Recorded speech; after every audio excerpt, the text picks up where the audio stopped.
Hello, I'm Alex Oles, a UNLV hospitality student. I'm excited to share the story of one of the most influential figures in the hospitality industry, William Bill Hornbuckle. As the current king of the Las Vegas hospitality scene, Hornbuckle has left his mark on the city's landscape. His decades-long career in the industry has been marked by a tireless dedication to his craft, an unwavering commitment to his customers, and a deep passion for creating unforgettable experiences that keep guests coming back time and time again. We will explore the life and modern legacy of Bill Hornbuckle, delving into the experiences and insights that made him one of the most respected and successful leaders in the hospitality industry today. I was inspired when I had the incredible opportunity to meet Mr. Hornbuckle when he came to speak at the UNLV College of Hospitality in November. He is a role model for hospitality professionals and students alike, an inspiring storyteller, and an authentic leader. We will cover a brief biography of Bill Hornbuckle, his exposure to the hospitality industry, his education at UNLV, career milestones, and an exclusive interview I had with the Dean of the Hospitality College, Stowe Shoemaker. Without further ado, let's begin. Bill Hornbuckle was born in 1961 on an Air Force base in Japan and moved back to the United States when he was just 6 years old. He grew up in Connecticut and went to Catholic high school before becoming a bartender at the age of 18. I came out of high school, I was working in the industry. Interestingly, back in the day, you could be a bartender in Connecticut, where I came from, when you were 18. And so I was in the industry, I loved it, it was exciting. I took that, went to work at a hotel, and thought, well, this would be an interesting career. I went to a small community college back there, and I got really lucky. This is when he discovered his passion for hospitality. He recognized that the Connecticut hospitality scene wasn't really happening, and through chance, he also learned of a hotel school in Las Vegas, and he immediately knew that he had to go. His first step to realizing his dream of moving to Las Vegas was finding a way to travel across the country. Bill Hornbuckle recalls this event, saying that I paid $100 for a station wagon. The car died before we got out of Connecticut. He eventually made it to Las Vegas when a friend's dad loaned him a van. He started work right away at the Jockey Club and then enrolled at UNLV a few years later. After starting classes at the hotel school, Bill Hornbuckle immediately started making waves. Stowe Shoemaker, the Dean of the Hospitality College, states that Bill is a great example of someone who really took what he learned in school and ran with it in the industry. With a bright future ahead of him, Bill Hornbuckle entered the Las Vegas hospitality scene, starting at the Jockey Club as a room service attendant and busboy in 1977. He quickly proved himself through his determination and grit, and just 1 year later became the assistant manager for the Flamingo Hilton, where he worked to improve guest experiences from 1978 to 1982. Las Vegas was a colorful place. We had all kinds of characters here. There was still a little bit of the mob was still in Las Vegas, but Hilton was here. And so it had organized programs. It had a great internship program with the university I originally got associated with and contacted through. Started working at the front desk and migrated my way through it. And then ultimately, school took longer than I wanted to and longer than it should have.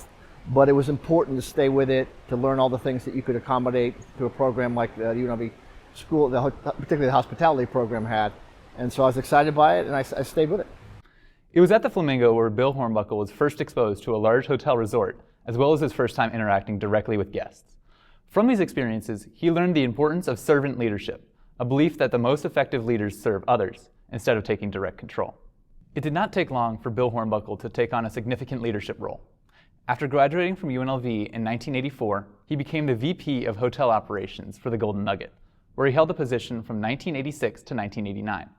He then went on to open the Mirage and became the VP of Hotel Operations there from 1989 to 1992, then returned to the Golden Nugget to be their president and chief operating officer from 1992 to 1996.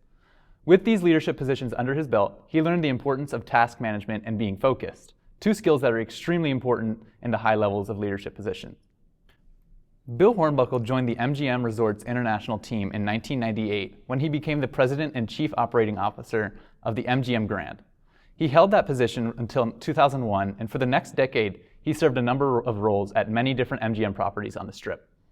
Finally, Mr. Hornbuckle was appointed CEO of MGM Resorts International in March of 2020, immediately after the COVID pandemic began. He faced numerous challenges at the start of his time as CEO.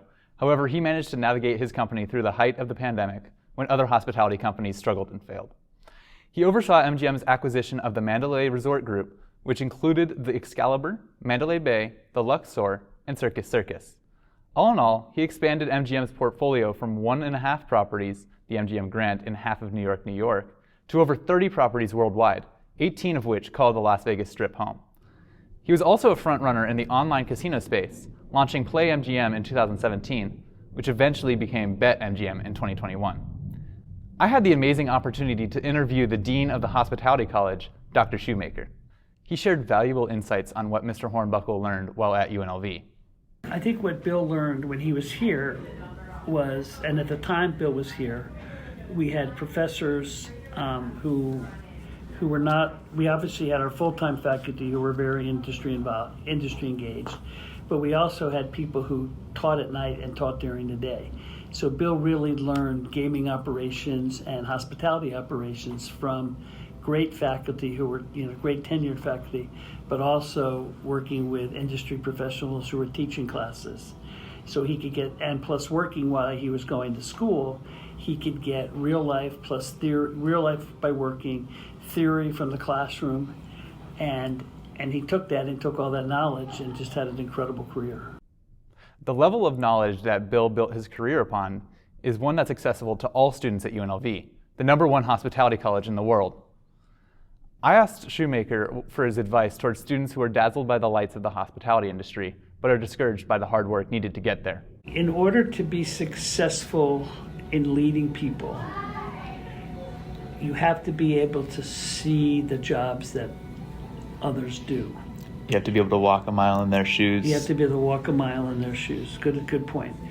And you have to be able, that every job has to start at the base to learn everything. Mm-hmm. And the way you gain respect from employees is they see that you're willing to do the job that they do, and that no job is too good for you.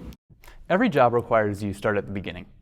You should aim to gain respect from your employees by helping them with their jobs, even if it's not something that you have to do. Doing the jobs of your employees is a good way to show solidarity and to show that your employees that you care for them and are not above them.